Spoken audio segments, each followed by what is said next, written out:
Hello, everyone, and welcome back to the Poet Speaks podcast. Now, our next guest is a 17-year-old spoken word poet and two-time LA Youth Poet Laureate finalist. Her achievements include being featured in the 2023 and 2024 Pan-African Film Festival Spoken Word Fest, graduating from the 2022 California State Summer School of the Arts, and earning her associate's degree in business while in high school. Can y'all believe that? Everybody, welcome to the Poet Speaks podcast, Milissajoi. Melissa, how are you? I am great. I'm great. Thank you so much for having me. Absolutely. So I just read through your bio. That's intense and that's crazy, but big ups to you. You got an associate's degree already?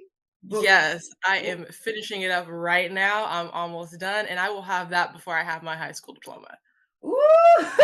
All right, big ups to you. We're gonna claim it. You'll have a PhD by the time you are supposed to get your bachelor's degree. There you go. Well, congrats to you. That's quite an achievement. So tell us a little bit. Where are you at currently in the world right now? I am in Inglewood, California, so around the LAX area. Nice, nice. All right, Inglewood. Now tell us a little bit. Were you born and raised? Born and raised in Inglewood. Yeah, born and raised here in Inglewood. Wow, no, phenomenal. Tell me a little bit about now. We've had a couple guests from LA, born and raised, born, bred, raised in LA. A couple from Inglewood as well, coming on the show. Tell me a bit about the spoken word poetry culture out in specifically Inglewood. Seeing that that is where you have been born, bred, raised, and everything. What is spoken word poetry out there? Is it a big thing, small thing, especially for people your age? I think that you have to find the communities, and I believe that poetry is honestly, it's really anywhere. I mean, we have really, really big spoken word specific, like open mics and things like that. We have the Poetry Lounge, which is an amazing, amazing venue. Every Tuesday night they have open mics, and that is here in Inglewood, and that has built a really big culture appreciating spoken word poetry. And I feel like it's for people my age, it is not as big as I wish it was. Every time I walk into a room for poetry, whether it's an open mic or a competition, um, I am always the youngest person in the room. And as much as that's really cool, being able to say I'm the youngest person in the room, that's also kind of sad because I wish more people my age knew about spoken word poetry, not just, the haikus and things that we sometimes have to write for school, but I wish they knew about the performance art spoken word poetry. Absolutely. Now I'm curious for you. Now you're very young, you're still a teen, but how did you come into writing? Obviously, you've been at it already, you've had such success, but how did you come into writing or did poetry find you or did you find poetry? And where was that? I think poetry found me. I have been homeschooled for most of my life, and even through being homeschooled, I still was in a community school 2 days a week. But my mom was my primary teacher, and so in that school community, I had a teacher in the 8th grade who introduced me to spoken word poetry, and it was actually through a history class. She was my history teacher, and we had to write spoken word poetry from the perspective of an abolitionist during slavery. And I still remember that assignment because that was the first spoken word poem I wrote. And the final project was that we had to perform it for the class, but also for our friends and family. So we had like one night where everyone would come to the class and listen to everyone's spoken word. And I got up there and I was really nervous, but I did it. I did the poem from memory. That was the first time I had really like ever memorized anything. I got up there and I did it, and I have not stopped writing since the 8th grade. That was my favorite assignment that I can still look back on to this day. My goodness, how was that? I mean, that type of prompt. I mean, especially we're living in times now where people are banning books. They're banning some of these AP Pan African Studies, studies, and these type of curriculum. I mean, you said it was the prompt was given to you right from the perspective. Correct me if I'm wrong. From a slave, that's what you said, correct? An abolitionist during slavery, so someone Yeah. who like would stand up for enslaved people, and that was Mm, a perspective that sometimes we don't always talk about. yeah. And so I thought that was really interesting. Tell me a bit how, at what age were you when you were, that was saying that's one of your first introductions to poetry. I mean, what age were you? I was 13, so I was in the 8th grade. Tell me a bit about having that kind of, especially something such a heavy topic. How did that kind of shape you a little bit with your poetry writing and just writing in Um, general? that was my first, like, not an even introduction, but, like, that was the first time I was prompted to be in touch with my Blackness outside of my house, because that was while I'm in my school, right? The school that I went to 2 days a week, and that teacher was a white teacher. It was a white teacher teaching this history class and told us up front, "I'm not gonna sugarcoat the truth. This is gonna be a really hard, uncomfortable history class. We're gonna talk about the bad things that happened, because that's important." And I have always loved her for that, for making sure that we knew that it's gonna be uncomfortable and it's okay to be uncomfortable, and we're gonna find our footing with this poetry. And so that really shaped me, because I realized, okay, it's okay to be uncomfortable, and we have to be able to be uncomfortable. We have to be able to be comfortable in that discomfort in order to move forward. And so that is what I bring to my writing, and knowing that it's that I can do hard things, and knowing that if there's a topic that I want to write about that makes me uncomfortable, it's okay to be uncomfortable while writing about that. And that has really, I believe, elevated the way that I write, and has really helped my experience. Absolutely. Do you have any trace of memory of how that poem shaped up to be? Do you remember any lines from it of especially your 13-year-old self? Oh, I don't off the top of my head, but I do remember the abolitionist I picked. I wrote about Sojourner Truth, Mm, and I wrote about her, the woman I am, and the poems and things that she did. And not, I don't remember any lines off the top of my head. I have written so many poems since then, yeah. but I remember that being like that was the thing that really turned on that light bulb, that this is what I'm supposed to be doing. I'm supposed to be writing, and I don't know where I would be without it. Absolutely. Now tell us a little bit, what inspirations do you draw from your writing? What inspiration do you draw, excuse me, what do you draw for inspiration to write your poetry? For you, I mean, even though you are in high school, I mean, what is your, how do you pick apart your brain to write from, thought process to page? What is really kind of inspiring you to write? So I am very into advocacy and trying to fix what's wrong in the world. And so I'm a part of a few different nonprofit organizations, one specifically that focuses on advocacy in the education system and tackling racism in the education system. And that is a really big passion of mine, advocating for groups that don't really have a voice.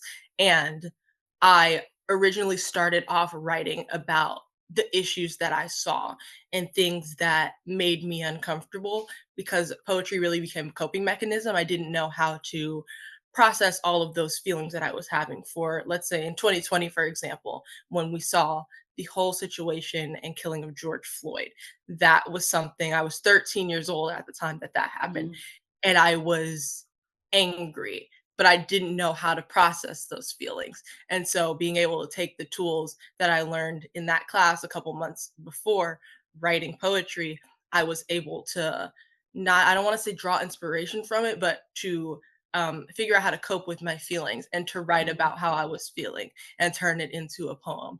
And that has been where I've kind of found my footing within writing. So now, as I've been able to grow, I've been writing poetry for 4-ish years. I have been able to draw inspiration from all of my experiences, and I've had a lot, especially growing up as a Black girl. I had a lot of different experiences that not everyone my age can say that they have. So I've been able to really pull from those experiences, and I feel like if I'm not connected to something, I can't write about it. My writing is very, very personal, and if I am not connected to it in any way, then I can't write about it. And I think that's kind of what sets my writing apart. For sure. I'm always intrigued. I think the passage of personhood from, childhood to teenager to adulthood to, middle age. I think the kind of lifespan of who we are as people is every season is so different and so interesting to talk about. I want to kind of delve a little bit into that. How, your girlhood as a girl growing up in Inglewood, California. Tell us a little bit about that experience. Like you said, it's so unique and it's really affected your writing because you come from that unique standpoint. Tell us a bit about what is it like for a teenage Black girl in Inglewood, California? Yeah, something that I think makes it a little different is that I don't go to school here. So I just live in Inglewood, but I go to school in El Segundo in Da Vinci, the Da Vinci community of school, and so that especially makes it hard because I've been called a whitewash and I'm not really black because I live in Inglewood, but I don't go to school here. And I think everyone has different experiences, and it hurts to be called a whitewash because no one's going to see the color of my skin and think that I'm white. So why is there something Yeah. in society that says there is something that determines if you're black enough and something that determines if you're not? And so that experience has been a lot. But I mean, I was born and raised here. I live here with my mom and my sister. I see a lot of things, and I think there is a really beautiful thing about being able to see what Inglewood looks like and what other places look like, and be able to see how there is a difference, and know that the difference is okay. And I love living here at Inglewood. I wouldn't want to live anywhere else because there is a culture here, and a community here that other people don't get to see when they have these preconceived notions about what Inglewood is and what it looks like. There is a big culture here that I love. I mean, we have, like I talked about earlier, the poetry lounge. There's even like the Market Street. There's so many different things here that I love that I can't get in other places, and there's things in other places that I love that I can't get here. And I mean, like I said, I've been here since I was born, and I feel like there's so much here. And I pull inspiration from Inglewood too in my poems, and especially that dichotomy of living here but going to school somewhere else, more than likely leaving in the fall to go to college elsewhere. Being able to like pull from all of those different things. No, absolutely. It's such an interesting kind of experience, accumulation of experiences you've had being homeschooled, then going to school outside of your, your home neighborhood of Inglewood, and kind of just still these surrounding pieces and parts. Would you ever consider making a book, making a novel about just your whole experience of childhood? Because it seems very unique and one of a kind. Honestly, yes, I would. I plan to hopefully have a poetry book one day. I definitely want to write a novel. I have so many different things that I would love to do, so many different projects that are always in my mind. And as soon as like I'm done with school, I definitely want to start it while I'm in school, but really set time aside to write and get that out there. It's so hard trying to juggle college work and high school work and then a project on the side, but I have definitely plans to write a novel and hopefully a poetry book one day. Absolutely. I know you're well on your way. So tell us a little bit. So I was so intrigued and just impressed. You're a two-time LA Youth Poet Laureate finalist. Tell us a little bit about that process of, how these, youth poet laureates, how they're chosen, what the process, the selection to even get to that point. Tell us a little bit about your experience with that. Yeah, so the process to apply for LA Youth Poet Laureate is you have to have a portfolio. The first time I applied, I think I had to have a portfolio of like I think it was 5 poems. They've cut it down now to only 3, but you have to have in one Google document 5 poems that you've written, submit it, and then you have to have like a list of community service or civic engagement things that you've done. So for me, that's like I'm the president of the Black Student Union at my school. I'm an ambassador for my school. I've done a whole bunch of different things, part of a few different nonprofits, things like that. So they want to see that not only you can write and perform, but that you're also committed to helping change your community. Because as a youth poet laureate, you are an ambassador for the poet laureate community and organization. So if you win LA Youth Poet Laureate, you can go on to compete for state, and then you can be like the United States Youth Poet Laureate. And so we've seen that with Amanda Gorman and things like that, who was an LA Youth Poet Laureate winner in the beginning. And so they want to see that you are a well-rounded individual, and I feel like that is also that's really beautiful. And so I applied in 2022 and was a finalist. So I got to go downtown to the LA Library and perform with all of these other youth poets. And that was the first experience that I had where there were other people my age, other poets my age who have the same passion and who are interested in the same thing. And that was an amazing experience. So I didn't win in either year, but I still had a really great experience and will definitely apply again, hopefully. Absolutely. So it seems like a pretty step hierarchical, step by step process. Go from city to state to United States, the whole country. Tell me a little bit about. I always have this kind of tiff in my mind with awards. I've won awards, but in the same breath, I feel like awards. It definitely is such a convoluted concept, right? Mhm. Who are we to say, especially when it comes to something like our art, like poetry, who are we to say this is what leads to this? But in the same breath, awards really do give that recognition. Recognition can lead to networking. Networking leads to even bigger opportunities. For you, especially at your stage and your age, how important or how not important do you think things like LA Youth Poet Laureate, finalist, how important do you garner those titles for yourself? They are personal achievements that I definitely talk about, but I don't think that they I don't wanna say I don't think that they mean anything, but part of me wants to say that because I know that I have absolutely done my best. And Um, I didn't start writing to win anything. I didn't start writing to win LA Youth Poet Laureate. I got recommended to submit my application because I was meeting people in the poetry world. But when I was writing, I just wanted to go to open mics and perform because I liked being on stage and I liked yeah, sharing what I had written. And I remember in the beginning when my mom would drive me to different places out of town, 2 cities over to go to this open mic.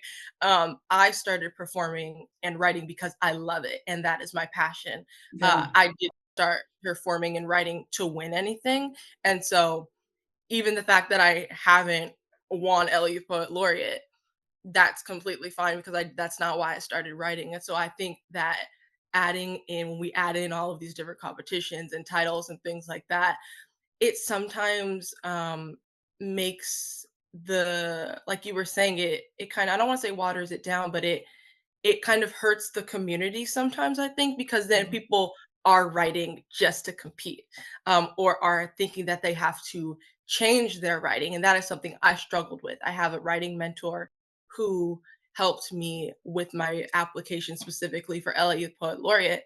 And I was struggling with figuring out, okay, well, do I need to change my writing? Like, what are the judges looking for? Um, and I realized I can't change my writing to win because then I'm not writing for myself. I'm writing to win, and I don't want to do that. So I think that adding the competition aspect into it hurts it sometimes. I do think it does, and when I do apply for these things, it's because I love doing it, and I hope that my passion and genuine love for the art will shine through, and not because they think I'm better than the other people I'm against, because I genuinely don't think that I'm better than anyone else. I think that everyone is at their own level, and we can't it's hard to compare people who are at different levels. I've only been writing for 4 years. We have people who in the same room have only started writing poetry this year or who are surrounded by artists and musicians and poets and grew up on that. So it's so hard to compare people, but I write for the love of it and for the love of performing and being on stage and not to win anything. Absolutely, and I think you hit such a great point. This idea of how can we, you really can't have you really can't write for the purpose of I just want to win. You know what I mean? Because then you're crafting your art for other people. Ultimately, we should be writing for ourselves first and foremost to serve our souls, our spirits, and all those things, and then bring it back to the world and people connect if they do, if they don't. So I think you make that's such a beautiful thing to say. I write for me, I write. It's not because I want to win. I write because I just want to be out there. I want to tell these stories and craft this in my poetry. So I completely agree with that. Now I want to move on. This kind of idea, like we were talking about ideas of success and this prestige. So you've achieved a lot. You've achieved a lot of prestige, at such a young age. Like you said, you've only been 4 years now in being a poet. I mean, what has that meant to you? Have you been able to process and sit down and realize, what you've been able to accomplish at such a young age? Obviously with poetry, but also obviously, I mean, like I said, you've already done your associate's degree in business while still in high school. I mean, have you been able to sit down and kind of process what this type of achievement at so early on in your life really means? I think so. I think it kind of started I move so fast in my Mhm. head. I'm always moving, always doing something. Um, and so I think when I started applying to colleges, that's when it kind of hit me because I had to sit down and have like a list of things that I've done. And when you that college, oh my God, I just finished up applying to colleges. That process is so tedious, Yeah. but having to individually go in and Yes. it put in all of, like, the extracurriculars and civic engagement, all of those things that I've done, that's when Crazy. I really stepped back and was like, "I have not slept in 4 years." Like, these 4 years I've Yeah. done in high Yeah. school, I've done so much, um, and I'm really just grateful for my mom for, like, anchoring me and keeping me sane during that entire process, and so, I think that's when I kinda realized, "Oh, I have done a lot," and because I move so fast, I was just moving on to the next thing, I applied for Yeah. one thing, Yeah. apply to another thing, and it never really hit me that I have accomplished a lot for someone my age. And I think that because I've moved so fast and have my mom to kind of hold me down, that's been able to keep me humble and like I not think that I'm better than everybody else. Because I genuinely like don't think that I am. I think everyone's moving at their own pace, and I do move really fast. But um, I have recently been able to sit down, and now that I have decisions to make about college, Yeah. that has made me think, okay, well, I've done a lot and they're all kind of centered towards one thing. And so I need to figure out what path next is going to be the best to kind of help with that. And so that is what that process has been like. Absolutely. I could only imagine. Yeah, that the college application process, I remember I almost want to say like I feel like it weeds people out. Like I actually almost feel like the application is harder than the actual the actual Oh, school. yeah. So like in some of these cases, I remember even applying for grad school and I was just like, man, I don't know, it's the process and I think maybe it's the mental load too of applying to schools. I think it's just the mental load on your mental psyche of just gosh, what's gonna happen if I don't? You know what I mean? All those things are like kind of hitting you at once. But no, best of luck to you with that tedious process. I know it definitely is. Um, I kind of want to move on now. We kind of touched on this a little bit in the beginning. You had mentioned you just don't see enough young people or people, let me just say people your age that are teenagers and below as well, into poetry. What do you think? I mean, how can we get more people of that demographic, more children, more teenagers, more young adults into poetry? How do you think that could kind of spare itself? Because our language is in everything. We listen to language every day. We turn on people love music. Music is melodic poetry, right? A lot of the time it's just poetry to a beat, right? How can we make that connection to make this our oral traditions poetry? How can we make spoken word? How can we make that more popular with this younger demographic? I think that we spend so much time in school, and I feel like it might have to start there. And when we think about poetry in school, we think about Shakespeare and Romeo and Juliet and Hamlet, and there's nothing wrong Mhm. with that. I mean, I'm reading Hamlet right now in my English class, but I think that it starts in school, and I want to teach. I want to be a teacher. I am hoping to either be a high school teacher or a professor. And I would love to teach English because I love poetry. And I talked about how I started writing poetry in my eighth grade history class. And so when I went on to high school and I had a teacher who was a spoken word poet, and she incorporated poetry into her lessons.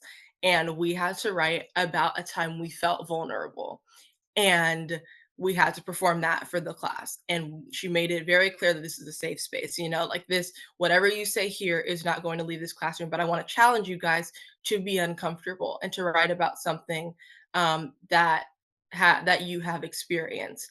And that was one of my favorite performances ever, Mhm. because I got to learn so much about the students that I thought I knew, and they got to learn about me. And I feel like that we have to go deeper than just I want my students to write poetry. It's about the connection because there is so much underneath the poetry. We have to even like remember how spoken word poetry started, and it was a coping mechanism during like the Harlem Renaissance, and it has been a a cultural coping mechanism for the oppression and hardships that the Black community went through.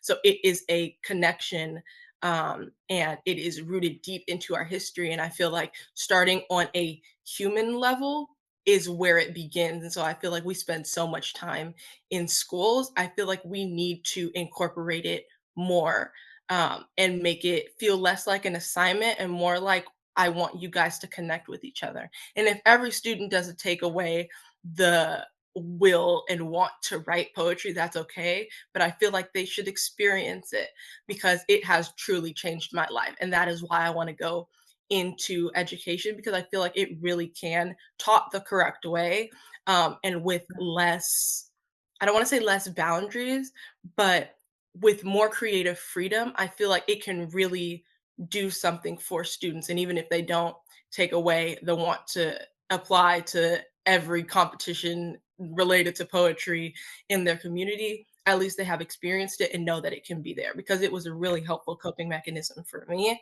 and helped shape me into the person that I am today. And so I feel like incorporating it into schools in a way that is interesting to students and connecting it even to hip hop and the music that we know today because there are so many influences that poetry has, especially on hip hop. You have people like Tupac, who is a hip hop artist, but is also a poet. And I remember my teacher connecting the two and realizing that poetry is truly connected to a lot of things that we have today. And so being able to even draw those connections, I believe can help my generation of people and people my age really connect to that. Absolutely. No, I love that. That kind of finding that inner space to really be able to write. And even if you can't, even if poetry and writing is not something you're interested in, just finding that inner space within yourself will just help you all throughout, no matter what aspect of life, no matter what career field, no matter what you choose to do with your life. I love that. Absolutely. Now tell me, you kind of just hit a little bit into it, but tell me a little bit, what do you think people can truly, truly take away from spoken word poetry? I think a sense of self and knowing that you're not alone. I feel like that's what I definitely have taken away from poetry. And I feel like everybody can find something in poetry that lets you know you're not by yourself, or that you're not that I feel this too. I'm not by myself in feeling this. Whether it's anger, whether it's happiness about one very specific thing, whether it is just happiness overall, whether it's being sad about something. I feel like we can find connections and a sense of self. I remember at the LA Youth Poet Laureate competition in 2022. Um, I wrote about a poem. It was actually the poem that I wrote for my English class about being vulnerable. I performed it for that competition, and I had someone come up to me afterwards. It was an older lady, and she said she had recently started therapy and she was handling her own childhood trauma. And I wrote about childhood trauma in my poem. And she said, "Thank you for writing this poem, because that you like I needed this poem today." And being able to know that people can connect to my poetry because I write poetry for myself, but knowing that people can connect to things that I've experienced, things that I'm saying, changed it for me. And so I think everyone has the ability to find that in a poem, in a spoken word piece, whether you write it or not. Everyone has a chance to find and take away a sense of self and knowing that you're not alone, whatever that feeling might be. Absolutely. No, that's beautiful, beautiful. How does that feel for you? I mean, when you have someone come up to you and connect that way, I mean, like, how did that make you like really in the moment, in that moment, how do you feel? Was it strong, powerful? What did you feel? I was overwhelmed with feelings. I was sad, that because I wrote about childhood trauma that I had been through, and I was sad that someone had also gone through that and unfortunately had to connect to that, but I was so overwhelmed with just all kinds of feelings. It was very strong, knowing that someone could connect to that, knowing that someone is working on healing themselves, and knowing that someone felt less alone with my poetry was made me extremely happy, and I realized this is the reason I write. I write for myself, but I also write for the people who are like me who have felt alone and poetry kind of helped them. I write to change people's lives and not necessarily change the world. I feel like we sometimes go in with, I'm going to change the world with this, this, and this. I just want to change individual people's, not even their lives. I want to change their day, and it starts there. And so I realized that I didn't win that day. You know, I was just a finalist. That interaction, that was me winning. That was all that I could have asked for, and that truly changed the way that I approach poetry. Absolutely. All right. Well, Milissajoi, one final question for you for the Poet Speaks podcast. Why do you need to get your words out? I need to get my words out because I have held them in too long, honestly. I have had some experiences where I have been told, specifically, so I was homeschooled, but I tried public school for a while. Worst experience of my life. Nothing wrong with public school, but it just didn't work for me. I've had teachers tell me that I talk too much, that asking questions was disrupting their classroom. So, being one of two Black students in a classroom, um, I have been silenced for too long. And so, poetry helped me find myself. So, I need to get my words out because I need to continue to find myself. And hopefully, along the way, some other people can find themselves too. Right. Milissajoi, everyone, she's definitely one to watch. So everyone, keep your eye out. And Melissa, before we end today, tell us what is 2024 looking for your writing and beyond, and tell us your socials, where we can find you, and all the amazing work that you're continuing to do. So 2024, I'm not sure when this will air, but on February 17th, I am doing the Pan African Film Festival Spoken Word Fest again. So I will be doing that. That is my next performance, my next really big thing. I'm super, super excited about that. I've met so many people through Diverse Verses, which is the organization that's hosting the Spoken Word Fest. That is my next thing. Colleges, that's kind of the next biggest step. I am more than likely going to be moving to Atlanta for college, hopefully Spelman College. So that is going to be the next step of like trying to build a community, because my poetry community is here and it's been here since I was in the 8th grade and started performing. So the next step is trying to build it elsewhere, and still remembering this is where I come from and I will always be back and ready to perform here again. But branching off and trying to build a poetry community somewhere else and hopefully inspiring some more people. So, August 2024, more than likely moving to Atlanta, Georgia, and it can only go up from here, honestly. The West Coast girl will become the Southern girl. ATL and Spelman, I think, is a great, great move. They'll be overjoyed and happy to have someone like you there. But drop your social or website so people can keep up to date with your stuff. Yeah, my Instagram is milissajoi.spoken, MILISSAJOI.spoken, milissajoi.spoken. That's my Instagram. I post all updates, performances, future performances, past performances. You can contact me there, for me to come perform, anything like that. All of that is on my Instagram. And if I ever do create a website, because that's in the works, all of that will be updated on my Instagram. All right. Well, thank you so much, Milissajoi. And you Thank know what? you. As we are now wrapping up, everyone, like I said, she's definitely one to watch. Check her out. Check out all her information. It'll be down below the description box of wherever you're listening to this podcast. All right. Milissajoi, thank you so much for being a guest on the Post Speaks Thank podcast. you. Thank you so much for having me. Absolutely. Everyone go check out Milissajoi's amazing stuff and check out the Poet Speaks podcast wherever you listen to your podcast. Bye-bye, everyone.